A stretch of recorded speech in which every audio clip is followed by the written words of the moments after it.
All right, buckle up, everybody, because today we are diving deep into some pretty crazy stuff. We're talking Omni-Science, the multiverse, the whole shebang, and we've got some seriously wild source material to work with. Oh, yeah, this one is a doozy. We're going way beyond hypotheticals here into some pretty out there research. Okay, hit me with it. What kind of research are we talking about? This is research from an actual organization called Lemon. Lemon. Yeah, they call themselves the Department of Geodrama and Imaginary Sciences. Okay, hold on. Geodrama and imaginary sciences. That's a new one. I'm intrigued already. Right. So our main source material here, this is an academic paper, O Problema da Omnisciência, that's Portuguese for the problem of omniscience, and it's a scientific report straight from Lemon. A scientific report on Omni-Science from the Department of Imaginary Sciences. It's going to be good. Oh, and it gets even better. Get this. It's co-authored by the researcher, Ravel de Muzadov, and his imaginary colleague, Ernesto. Wait, his imaginary colleague? Are they serious? Dead serious. It's like they're saying, look, imagination is key to understanding the multiverse. I mean, they might be onto something, right? Exactly. And that's what makes Lemon's work so fascinating. They're not afraid to push boundaries to explore the edges of reality. Like back in 1984, they launched this project called Project Web. Project Web, huh? Sounds ominous. What was that all about? It was their attempt to explore the multiverse hypothesis, their goal, to make actual contact with other universes. Wow. Talk about ambitious. So did they succeed? Did they find other universes? Did they, open up a portal or something? Not exactly. They were operating under a pretty big assumption. Which was? That other universes exist, obviously, but also that those universes have their own versions of Lemon, and that each one of these realities, they hold unique knowledge that we could, tap into, learn from. But after a decade of work, Project Web never received a single response. So a decade of work and crickets. That's got to be a bit of a letdown. It might sound that way, but here's the thing. Even though Project Web was ultimately discontinued, it actually led to some major breakthroughs. Like what? Like incredibly complex mathematical models to help understand the multiverse. They even created some pretty wild tools. Like what kind of tools? Have you ever heard of a vector JX13 or an epistensor? Can't say that I have. Well, those are just a couple of the tools Lemon developed, and they're still used today, trying to help wrap our minds around these different realities, how we might connect with them. So even a so-called failure can lead to amazing discoveries like that. So what else came out of Project Web besides these super advanced tools? One of the biggest things is this idea of a cosmological tree. A cosmological tree. Okay, now you've really piqued my interest. It's basically a mathematical model and a visual representation too. Imagine a tree, right? But the branches represent all the different permutations of worlds within the multiverse theory. Okay, so every possible choice, every event creates a new branch on this tree. Like every time I decide to have coffee instead of tea, boom, new branch. Yeah, you got it. It was actually influenced by the many worlds interpretation of quantum physics, but with a twist. A twist. It proposes that the multiverse isn't just about set possibilities determined by quantum events. Instead, chance plays a huge role. Things are way more unpredictable, more random. So it's not just, okay, this happened, so this is the only possible outcome. It's more like this happened, but there are infinite possibilities branching out from that point, all influenced by chance. Exactly. So you're saying my life, my choices aren't just playing out in this one universe. There are countless versions of me out there living out every possible path I could have taken. That's exactly what this model suggests, yeah. And that's just scratching the surface, really. Okay, hold on. My brain needs a minute to catch up. So this cosmological tree, it's full of these, mind-blowing implications about reality, about choice, even about time itself. Absolutely. Like, for starters, the cosmological tree really highlights the stochastic nature of the multiverse. Stochastic nature, meaning? Meaning chance and probability are shaping how these parallel worlds are evolving. And that leads to some pretty strange principles. Like what? Give me an example. Like the idea that identical universes are basically redundant. Okay, explain that one. How can a universe be redundant? Well, it's only through contact, through interaction, that differences actually arise and time moves forward. So, in a way, time is actually created by these connections between different universes. In a way, yeah. And it gets even more complex when you consider how this model kind of challenges our traditional ideas about cause and effect. Okay, I'm listening. How so? It's not a simple linear progression anymore. We're talking about the interplay of constitutive accidents, things inherent to the fabric of reality, and contingent accidents, which are like the results of these interactions between universes. So something happening in another universe could actually influence events in my reality. That's the idea, yeah. I don't know if I like that. That's messing with my head a bit. Yeah. So we've got all these possible universes, all these branching timelines, and they're all interconnected, influencing each other in ways we can't even begin to understand. That's a pretty wild concept, right? Wild is an understatement. Yeah. But this paper, it does a good job of explaining all this, right? It's not just throwing out these crazy ideas without, some kind of framework. No, absolutely. Like they even use Jorge Luis Borges's poem Las Causas as a literary example. Las Causas. Okay, how does that tie in? It's about seemingly unrelated events across different timelines converging and influencing each other. So events bleeding through from one reality to another. Like I change my shirt in this universe and suddenly in another universe, somebody wins the lottery. It's more complicated than that, but that's the general idea. And that idea, that interconnectedness of events, it's central to something Lemon calls universal factorization. Universal factorization. Okay, break that down for me. What is that? It's a method they developed to kind of break down events into like a sum of causes and effects originating from all these branches of the multiverse. So every event, no matter how small, is actually the result of countless unseen forces, all originating from different branches of the multiverse. That's a lot to wrap my head around. It is. It's like trying to map out every ripple in a pond after you throw a rock in. But instead of a pond, it's the entire multiverse. Yeah, pretty much. And it gets even wilder with something called composite factorization. Oh, there's more. Oh, yeah. That's where things get really mind-bending because it suggests that events can be factored based on seemingly unrelated events happening in other universes. So something happening in a completely different reality could be part of the reason I'm sitting here talking to you right now. It's a mind-blowing concept, right? It's completely changing how I think about chance and coincidence. So all this talk about the multiverse and different realities and these crazy connections between them, it's all fascinating. But we haven't even gotten to the main event. Omni-Science. What exactly does that even mean in the context of the multiverse? Well, we're not just talking about knowing everything in our universe, right? It's about encompassing all possible forms of knowledge across the entire multiverse. Wow, so every piece of information, every possible fact in every single universe, that's a lot to process. It is. And Lemin's approach to Omni-Science is, well, it's revolutionary. They view knowledge as these three-dimensional bodies, which they call epistemologies. Epistemologies. Okay, I'm following so far. So imagine these epistemologies as like clusters of information, like giant bubbles of knowledge, and each one shaping a different universe. Each universe has its own bubble of knowledge with its own unique set of laws. Exactly. And all these epistemologies, they're situated within this mathematical space of impossibility. It's where the laws of physics in each universe are determined by how these epistemologies interact with each other. Okay, so we've got all these bubbles of knowledge, all these universes, all bumping up against each other in this space of impossibility. My brain is starting to hurt. But where does Omni-Science actually fit into all of this?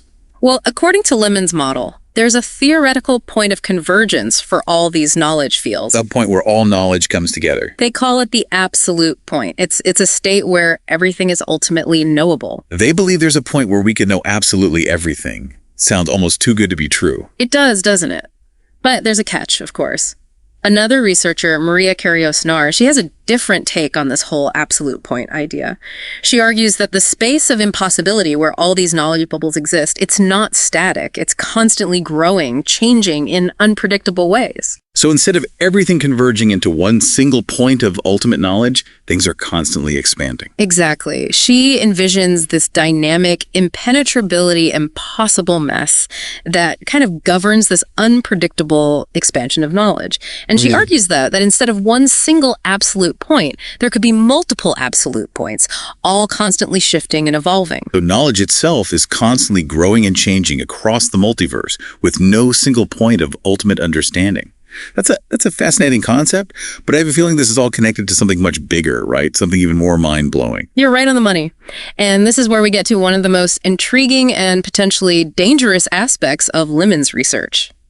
The dataplex. The dataplex. Okay, that sounds, I don't know, kind of ominous. What is this dataplex? So imagine like a massive machine, a huge network of data and processing power, all designed to perform these incredibly complex calculations. Calculations about what? About everything, basically. Imagine it trying to map out all possible knowledge across the entire multiverse. Using these concepts we've been talking about, like universal factorization, those epistemology. Exactly. So they built a machine to map out all knowledge. That's a pretty ambitious goal. It was. And things got a little out of hand. See, in the process of trying to compute this absolute point, this point of ultimate knowledge, the dataplex actually created a space-time anomaly. Hold on.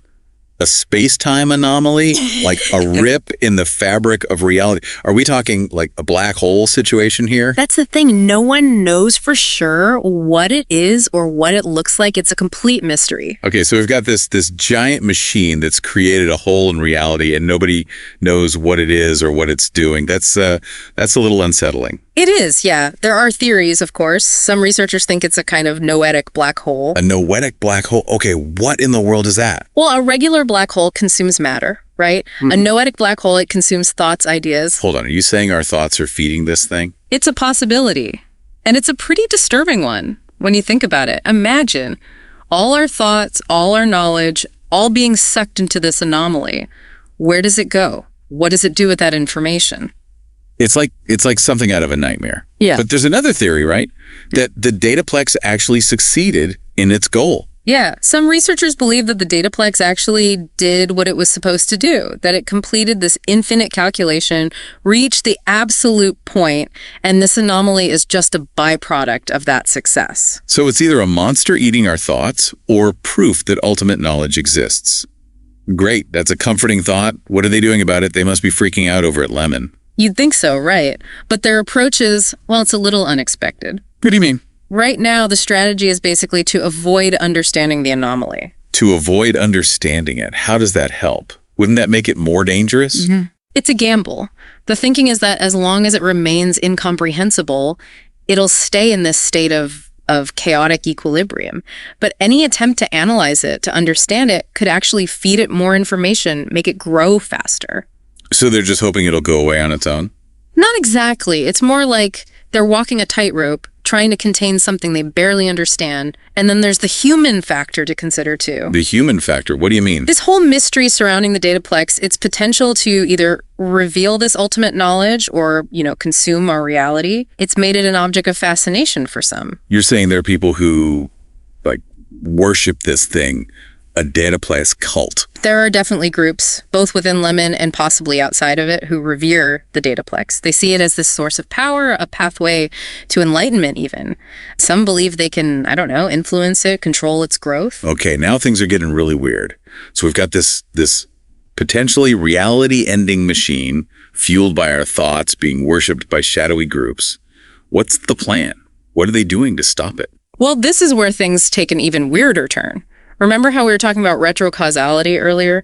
Turns out Lemon's put that theory into practice. Retrocausality in action. How? They established something called the nucleus of the impossible. The nucleus of the impossible. Okay. That sounds intense. What is that? So get this. Lemon, using some kind of, temporal manipulation, they established this nucleus in Curitiba, Brazil, back in 2022. Back in 2022. Wait, they went back in time. It's not time travel in the traditional sense. It's more like they use these principles of the cosmological tree, the nonlinear nature of time, to create this organization in the past. They created an organization in the past to fix a problem in the future, a problem they created themselves. It's a bold strategy, to say the least. And they have a very specific mission: to develop new forms of knowledge so complex, so strange, that they'll basically overload the dataplex. They call it cryptographically hypertrophying existing knowledge. So they're fighting fire with fire.